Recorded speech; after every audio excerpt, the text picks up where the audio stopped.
जय माँ काली। सभी साधक साधिकाओं को जय माँ काली। चलिए भक्तों, जय माँ काली। सभी साधक साधिकाओं और बंधु बांधवों को जय माँ काली। माँ का आशीर्वाद आपके ऊपर हमेशा बना रहे। आज हम लोग आए हैं एक बहुत ही महत्वपूर्ण वीडियो के साथ, महत्वपूर्ण जानकारी लेकर। दरअसल अब समय काफी निकट आ चुका है रंगों के त्योहार का। जी हाँ, रंगों का त्योहार क्या होता है? हमारे सनातन परंपरा में इस त्योहार को होली के नाम से जानते हैं और होली के एक दिन पहले होलिका दहन होता है। होलिका दहन क्या मतलब है इसका, और होलिका दहन से हमारी सनातन परंपरा का क्या जोड़ है? बस परंपरा है इसलिए हम लोग मना रहे हैं, क्या इतना जानना पर्याप्त है या इसके पीछे कोई बहुत बड़ा गूढ़ रहस्य है? आप जानते हैं मां काली कई रूपों में अपने भक्तों के सामने आती है। मां का कोई एक रूप नहीं है, मां के कई रूप हैं। मां का महावात्सल्य, महाकृपालु, महादयालु रूप तो है ही, जिसकी हम लोग साधना करते हैं। मां का एक रूप वह भी है जो भयावह है, जिसको देखकर कोई भी दुष्ट प्राणी कांप उठे। हम लोगों के साथ वो परेशानी नहीं है, हम लोग नहीं डरते हैं, क्योंकि हमें तो मां हर रूप में वात्सल्य रूपी नजर आती है, दिखाई देती है, और ऐसा लगता है कि मां का वात्सल्य हमारे ऊपर बरस रहा है। लेकिन मां के भयावह रूप से कौन डरते हैं? दुष्ट प्राणी, जिनके मन में छल, कपट, द्वेष, घृणा, लालच भरा होता है। इसका हड़प लो जी, उसका हड़प लो, मैं सर्वश्रेष्ठ हूं, मेरी बात मानी जाए, दूसरों की बात वाहियात। ऐसा जो लोग करते हैं, जो उस युग में असुर हुआ करते थे, राक्षस हुआ करते थे, दानव हुआ करते थे, दैत्य हुआ करते थे, आज इस युग में भी वो हैं। हाँ, अंतर इतना है कि वे अब मानव रूपी दिखाई देते हैं, मानव के रूप में। जो होलिका दहन है, होली के ठीक पहले जो होलिका दहन का त्योहार मनाया जाता है, मात्र एक परंपरा नहीं है, एक बहुत बड़ी सीख है इसमें, जो मां ने हम सभी के जीवन में वो सीख डाली है। कौन उसे अपनाता है, कौन नहीं अपनाता, ये तो लोगों की मानसिकता पर निर्भर करता है, उनके संस्कारों पर निर्भर करता है, संस्कृति पर निर्भर करता है। परंतु वह सीख है दुष्टता का नाश और सज्जनता का उद्भव। मतलब अच्छी चीजें हमेशा कायम रहे, सत्य कायम रहे, दुष्टता का नाश होता ही है। आज हमारे बीच में, हमारे इसी माहौल में, इसी वातावरण में, हमारे ही परिवारों में असुर और दैत्य मौजूद होते हैं। किसी के मन में यह आता है कि हम अपनी बात को ऊंचा करके दूसरे को नीचा गिरा दें और उसकी कोई चीज हड़प लें। हो सकता है कि ये उनको क्षणिक आनंद देता हो और क्षणिक आनंद के रूप में वे उसे अपने जीवन का रंग बिरंगा माहौल समझते हो। लेकिन वो रंग बिरंगा माहौल उनके जीवन का सबसे बड़ा कलंक साबित हो सकता है। इसीलिए सभी को यह समझना होगा कि होलिका दहन के साथ ही अपनी दुष्टता, अपनी बुराई, अपने छल कपट को दहन कर दिया जाए। जैसे रावण दहन हर वर्ष होता है, उसी प्रकार होलिका दहन भी, जिसमें एक बुआ अपने भतीजे को मारने के लिए बैठी थी, परंतु कृपा आपको पता है, नारायण की कृपा किस पर हुई? प्रहलाद पर।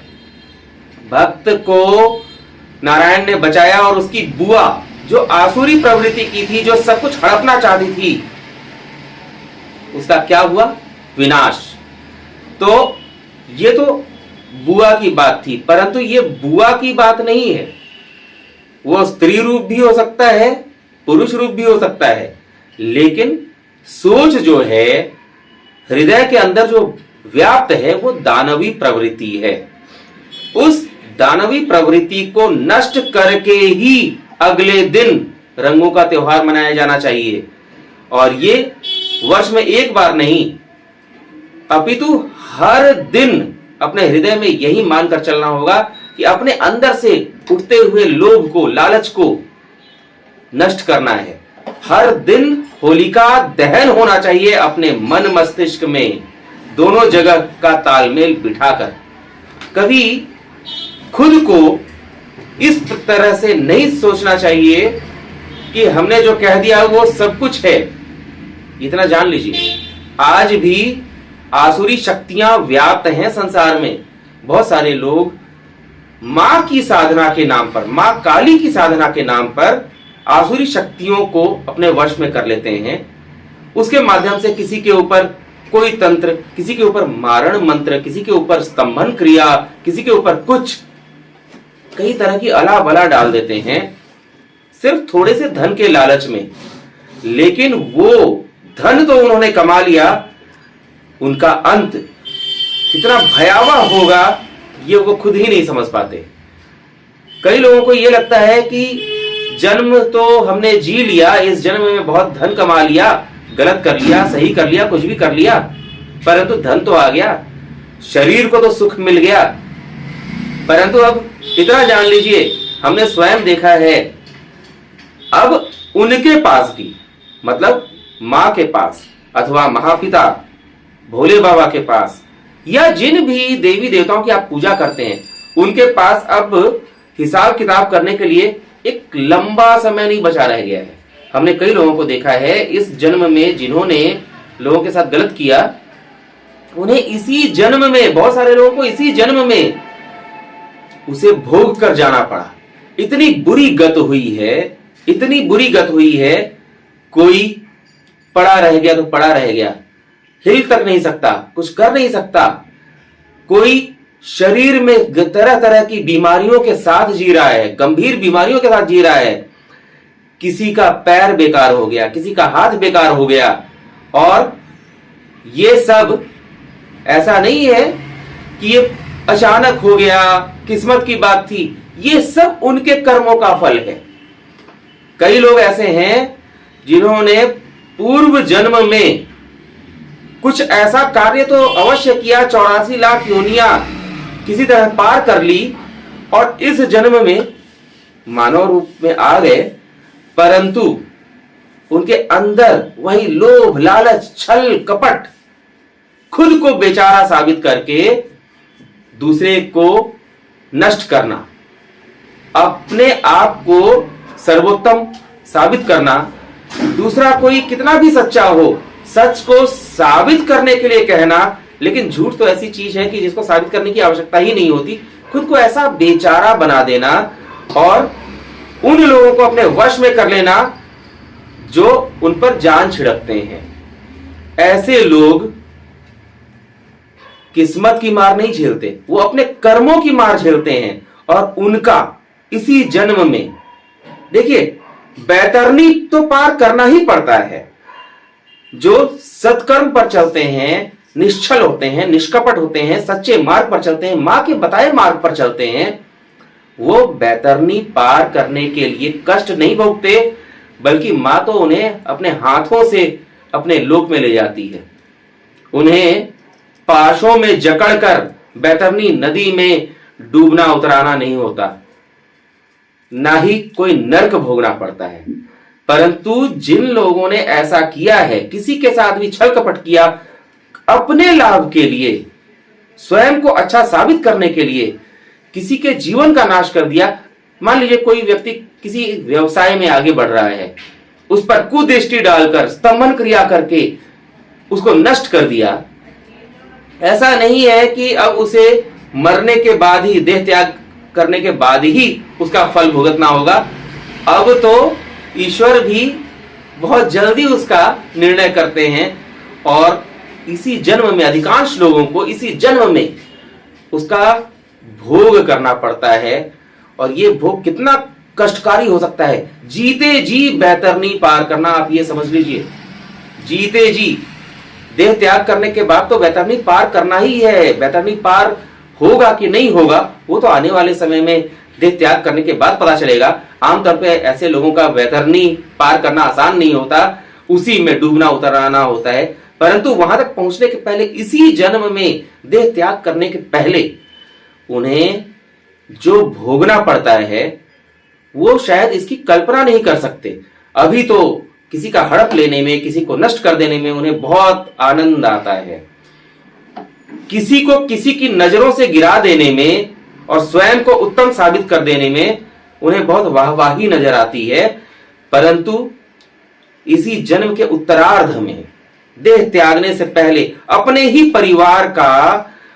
परिवार से उन्हें घृणा जब झेलनी पड़ती है, जब जिनके लिए उन्होंने सारा कुछ किया, जिनके सुख के लिए उन्होंने दूसरों को कष्ट पहुंचाया, दूसरों की चीजें हड़प ली, कल वही लोग, उन्हीं की संतानें जब उनको इसी धरती पर बैतरनी में डुबाने का कार्य करेंगी, उनसे मुख मोड़ लेंगी, तो सोचिए ऐसे लोगों को क्या झेलना पड़ेगा।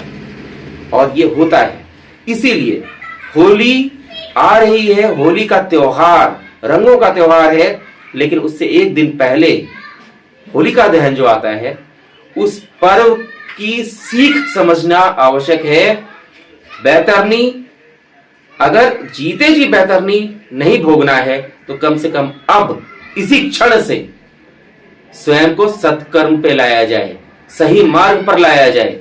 ऐसा न हो कि जीते जी बैतरनी का कष्ट भोगना पड़े और कोई चारा ना रहे, जिसके लिए आपने सब कुछ किया वो भी आपको दुत्कार दे, आपको अपने वार से नष्ट कर दे। देह आपकी जीवित है परंतु कुछ कर नहीं सकते, ऐसा ना हो।